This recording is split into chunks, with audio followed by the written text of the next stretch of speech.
Hello, my name is Eric from housetracker.com. We're a global asset protection network for real estate investors. Did you know that in 1909 in the First Depression and in 1929 in the Second Depression, there was huge wealth transfers across the United States and Europe, primarily through Ponzi schemes and real estate theft? In October 2008, The Economist, the elite magazine of economy magazines, stated that we in fact are in a depression in the United States.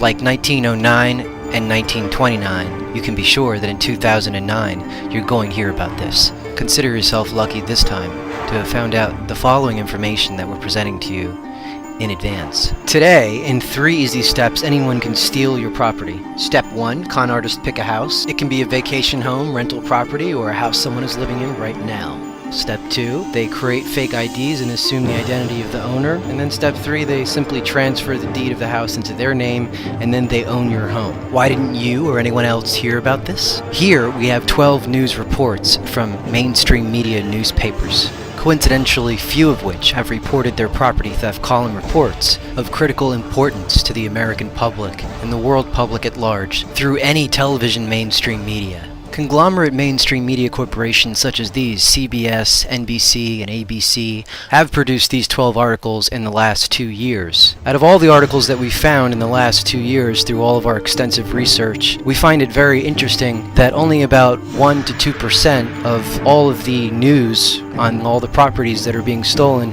is actually ever making it to the mainstream media television or radio for mass dissemination, which means that the majority of the people around you simply do not know what's going on this topic. Maria Albertina stayed silent this afternoon, declining to divulge her scam secrets as State Supreme Court Justice Michael Gary blasted her and then sentenced her to 5 to 15 years in prison.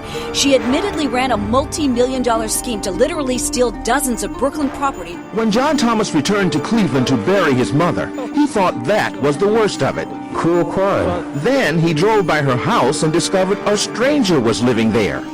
When you find people in your house, you expect to call the police, come down, take the people out, arrest them, and be happy. What happened? Couldn't do any of that. Because, according to official records, he didn't own the house. It had been stolen. I did not authorize the sale of this, no, never. Didn't intend to sell your uncle's house. I don't know these people. I didn't try to sell to them, nothing. Your uncle's signature is on here in 2008. Why is that not his signature? It's not his signature because he died in 2002.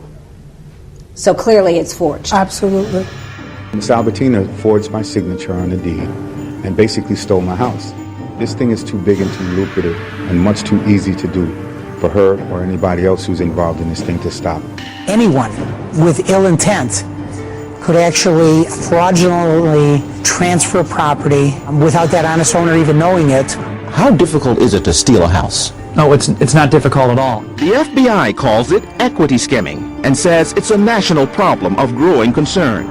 In Philadelphia alone, 36 stolen houses led to the convictions of 11 people. It's happening right this minute as you and I are speaking. Philadelphia District Attorney Lynn Abraham is already investigating a new case involving another 40 houses. The rightful homeowner can be waiting for years, and I do mean years, to get restitution and may not get it at all. And the key documents were a fake identification card with a power of attorney, which was fraudulent, and then a quitclaim deed.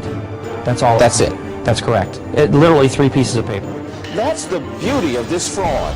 Scam artists look for homes, then obtain a blank deed from any office supply store. They fill it out, forge the signature, have it notarized, and file it. At that point, the house is considered officially sold. The housetracker.com Deed Protector. The Deed Protector protects you and your house because at housetracker.com we continually check to ensure that your deed has not been changed or altered by anyone. If a deed change occurs, you're immediately notified and can decide whether or not to contact the police if you did not authorize the change, or ignore the change if you did authorize it. The Deed Protector solves the problem of house theft.